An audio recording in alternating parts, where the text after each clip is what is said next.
চিত্ররূপময় কবি প্রকৃতিপ্রেমিক জীবনানন্দ দাশের একটি কালজয়ী সৃষ্টি বনলতা সেন।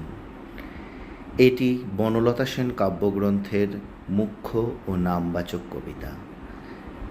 এখানে কবি হাজার বছর ধরে অতীত সভ্যতার আনাচে কানাচে ঘুরে বেরিয়ে আজ বর্তমানের রুদ্র ধূসর তপ্ত মরুপথ পেরিয়ে সাময়িক শান্তি পেতে আসতে চান তার অধরা প্রেম বনলতা সেনের কাছে।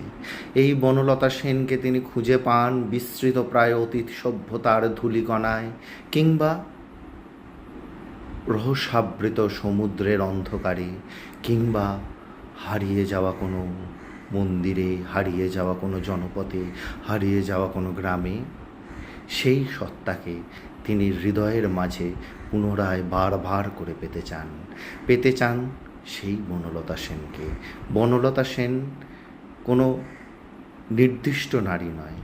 বনলতা সেন প্রত্যেক প্রেমিক পুরুষের মধ্যে বর্তমান, অতীত বা ভবিষ্যৎ সেই নারী সত্তা যার পেছনে চিরকাল প্রেম আকিঞ্চন হয়ে বারবার হাত পেতে ভিক্ষা চায়। আর বনলতা সেন যেন বলে, এতদিন কোথায় ছিলেন। এই কবিতার কয়েকটি বিশেষ লাইন আমি আবৃত্তি করে দিচ্ছি। আমি ক্লান্ত প্রাণ এক, চারিদিকে জীবনের সমুদ্র সফেন, আমারে দুদণ্ড শান্তি দিয়েছিল নাটোরের বনলতা সেন।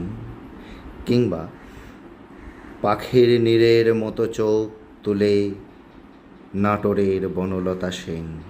কিংবা সব পাখি ঘরে আসে, সব নদী ফুরায়, এ জীবনের সব লেনদেন থাকে শুধু অন্ধকার মুখোমুখি বসিবার বনলতা সেন। এই লাইনগুলো কিন্তু খুব ইম্পর্ট্যান্ট ইউপিএসসি পরীক্ষার জন্য। Thank you.